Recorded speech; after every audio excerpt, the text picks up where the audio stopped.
The Murray-Darling Basin Authority has scheduled a meeting in Mildura in 10 days to gauge community sentiment and response. One irrigator who'll be there is Dennis Mills, who's also on the West Murray Irrigation Board. I spoke to him earlier. Dennis Mills, thanks for coming on to State Line. It seems odd that we're talking about a shortage of water and you're in the driving rain. Oh, yes, it is a bit different. It's not what you'd call typical Mildura sunny weather, but we'll take it. We don't have any problems with that. All right, Mr Mills, what's the sentiment in Mildura to the way this issue has been handled by the federal government? Obviously there's a lot of angst and grave concern about what is going to happen, because when you look at the headline figures of reductions in this area from 37 down to about 28%, that's frightening, to be quite honest.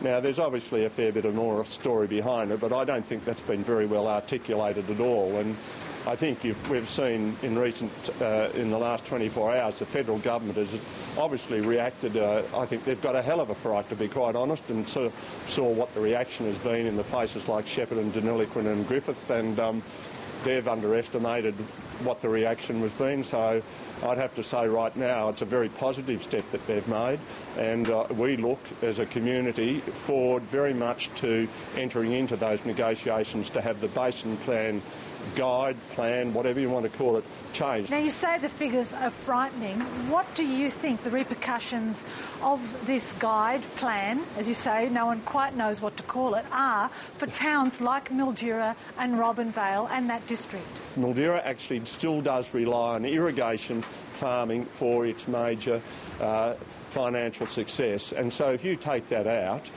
it's an enormous hit to this town. There are figures going around that there'd be 1,500 jobs and about 5,000 people would have to move from the district or find something else to do if you take away a 25% reduction. Well, the reduction is meant to be larger than that, so the figures are quite dramatic, and they're worrying and they're frightening. I can understand why people are getting upset about it.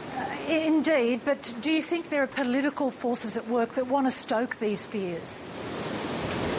Oh, no, I don't think they do. Well, I think in this country, if that happened, I'd be absolutely floored, and I'd hope that's not the case. I think certainly some of the claims by some of the people who say it's not enough, you'd have to really wonder where they're coming from. I think they probably need to get out in the real world and actually see what happens here.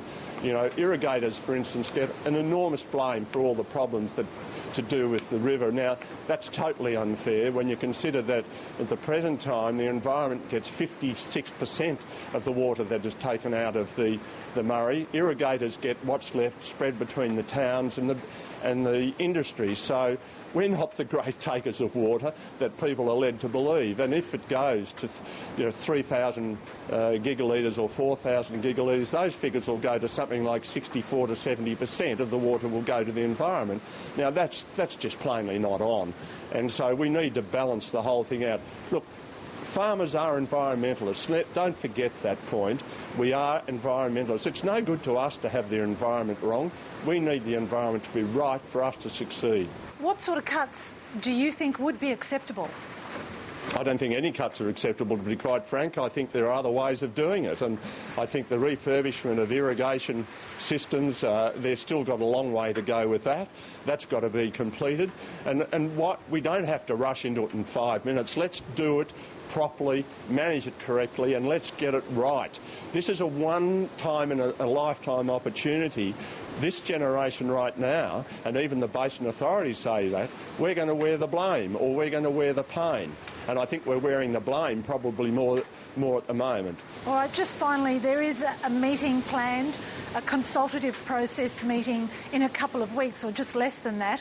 What are your colleagues, townspeople and other irrigators saying about what response you'll be giving? We will be there in droves. People will close their businesses. Everybody will be there. That won't be a problem, I can tell you that. And I think the thing is, we need consultation in that sort of situation is not consultation. You can't have consultation, and I think if you have a look at the meeting in Griffiths yesterday where those people were incredibly angry, and rightfully so, you've got 1,500 people in a hall, only a very small portion of them get something to say. But it allows them to vent their anger and their frustration. But the consultation has got to come when this new body, and also the authorities should have sat down previously with the bodies, the representative bodies in these areas, and talk to them about the whole situation, not come out with something and then say, here it is. And how many times, they say it's a guide, how many times would we see a guide become the plan? They'll tinker around with the edges as if we don't protest correctly, and we'll get what they've got now. I think there's no doubt about that. All right, Dennis Mills, while the rain is welcome, I'll let you get out of it. Thank you for your time. Thanks, a pleasure. Bye.